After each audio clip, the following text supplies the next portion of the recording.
이영춘 시인에게 듣다.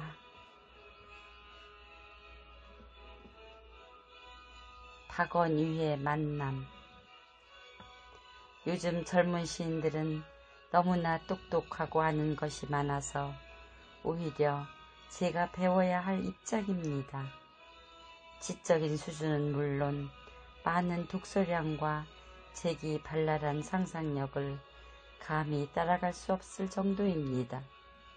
특히 모더니즘 시에서 그런 것을 더 많이 느끼고 있습니다. 그러나 일반적인 말이지만 끊임없이 읽고 쓰지 않으면 그 길을 잃기 쉽습니다. 어떤 시인은 시란 꼭 애인 같아서 잠시라도 멀리하면 이별하기 쉽다고 하였습니다.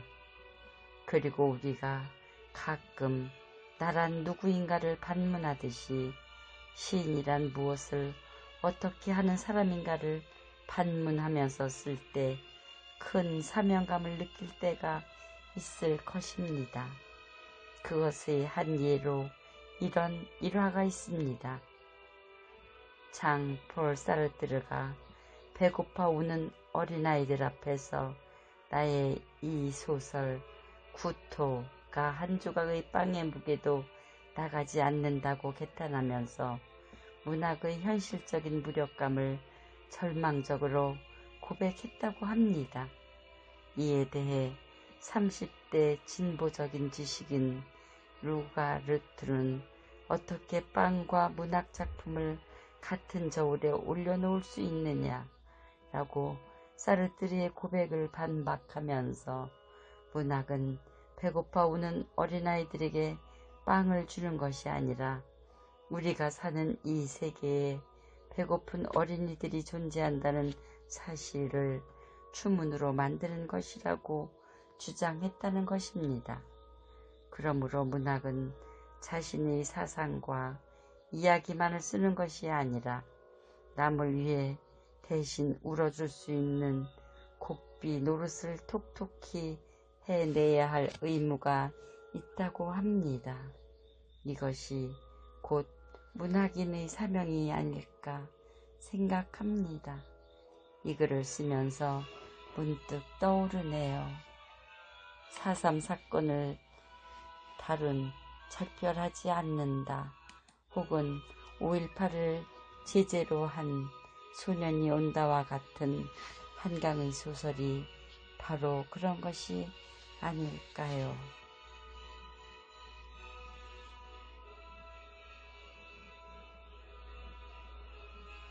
해, 저 붉은 얼굴.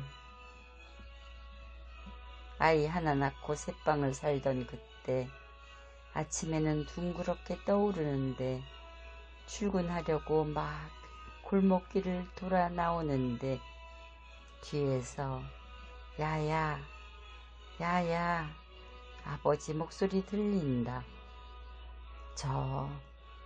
너 한 30만 원 없겠니? 그 말 하려고 어쩌녁에 딸네 집에 오신 아버지. 밤새 만석 같은 그 말, 그 한마디 뱉지 못해 하얗게 몸을 뒤척이시다가 해 뜨는 골목길에서 붉은 얼굴 감추시고 천형처럼 무거운 그 말 뱉으셨을 텐데 철부지 초년생 그 딸, 아버지 내가 뭔 돈이 있어요. 싹둑 무토막 자르듯 그 한마디 뱉고 돌아섰던 녹슨 철대문 앞 골목길. 가난한 골목길의 길이만큼 내가 뱉은 그 말, 아버지 심장에 천근 새못이 되었을 그 말, 오래오래 가슴속 붉은 강물로 살아 아버지 무덤 그 봉분까지 치닫고 있다. 저강 붓다의 침묵. 이영춘. 저 강물 속에 잠들지 못하는 불기둥 돌기 하나, 누구의 영혼 한 조각 이슬방울로 떠도는 편재인가. 편재의 그 넋으로 침묵에 이르는 지상의 주제자 그대. 강물 일렁이는 저문강 창가에 등 기대고 서서 나는 내 가는 길을 그대에게 묻는다. 장원의 숲속에서 한때 방황하였던 그대 업보의 흔적, 그 천형의 흔적, 붉은 화인 등줄기에 꾹꾹 찍으며 그대는 도의 길, 무의 자연의 공으로 이르는가. 얼마쯤 더 가야 그대의 가슴 저 밑바닥에 닿을 수 있을까. 보리수 고행의 열매, 부화가 빗뒤의 정멸로 똑똑 흐르는데 나는 이쪽 강 하구에서 이 밤에도 잠들지 못하는 붉은 제수의 쇠사슬 목에 걸고 절름절름 세상길을 가고 있다.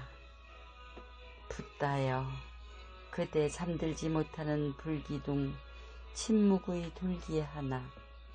동방의 강 하류 어느 억겁의 중간쯤에서 그대 돌아갈 무의 자연의 긴 강, 그 푸른 심장에 나는 매일 밤 그대 등 뒤에 서서 촛불 한 자루씩 불사르며 슈냐로 가는 길을 묻고 있다.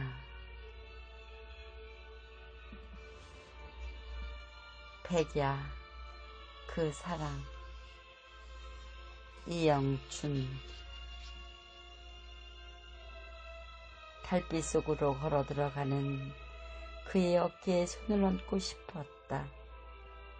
담 모퉁이를 돌아가던 달그림자 어깨에 손을 얹듯이 천년 동안 고였던 물방울들이 주르르 빙하를 타고 쏟아지듯이 그에게로 기울었던 장미꽃들이 우르르 쏟아지는 눈물이 되고 싶었다. 둘이면서 하나였던 푸른 빙벽의 길, 길무늬 따라 무지개꽃 수놓으며 우리는 걷고 또 걸었다. 길이 없어도 있는 듯이, 길이 있어도 없는 듯이. 고전의 문지방을 깨고 러시아의 백약에 홀로 서듯 우울과 생각이 잠 못 들게 하는 밤, 나는 몽상가처럼 저무는 창가에 오래도록 앉아 백야를 꿈꾸었다. 그가 떠난 길 위에서, 그와 만난 길 위에서 잠들지 못하는 밤을 위하여, 백야, 너를 위하여. 아들과의 산책. 이영춘. 30을 훌쩍 넘긴 아들과 강둑길을 걷는다. 오래 묵은 이야기들이 치증을 뚫는 듯 강물도 흥겨워 흥얼거린다. 느닷없는 아들의 말, 심장을 파고든다. 엄마, 우리들 키우느라고 고생하셨어요. 그 어려운 시절에 우리를 이 집 저 집에 맡기면서 직장 다니시느라고. 아들은 말을 더 잇지 못하고 노을이 걸린 하늘을 올려다 본다. 나는 하늘이 쿵 내려앉는 듯 오래오래 삭혔던 눈물이 혈관을 타고 올라온다. 죽은 시인의 사회 같은 사각의 틀 속에서 화장실에 가 젖을 꾹꾹 짜 버리면서도 먹이지 못했던 한 해 눈물, 한 해 핏물 거꾸로 솟는다. 하늘이 벌겋게 눈을 뜬 채 내 얼굴을 폭 감싸 안는다. 아들은 어느새 이 어미의 몸과 마음이 불꽃처럼 아프던 그 나이에 이르러 어미 발자국에 고인 눈물의 내력을 알아차렸는가. 어미의 뒷모습에 걸린 고단한 그림자에 기억을 읽어내었는가. 나는 오래도록 숨죽이며 내 안에 흐르는 강물 소리를 듣는다. 아들과 잡은 손에 따뜻한 피가 돌아가는 소리를 듣듯이. 만해 마을에서의 하룻밤. 큰 산이 나를 안고 잠을 잤다. 나는 밤새 그의 품속에서 하얗게 설레었다. 몇 억겁이나 흐르면 그를 닮은 큰 아이 하나 낳을 수 있을까. 시 전문 간지 2025년 여름호 시인시대 중에서 이영춘 시인에게 듣다.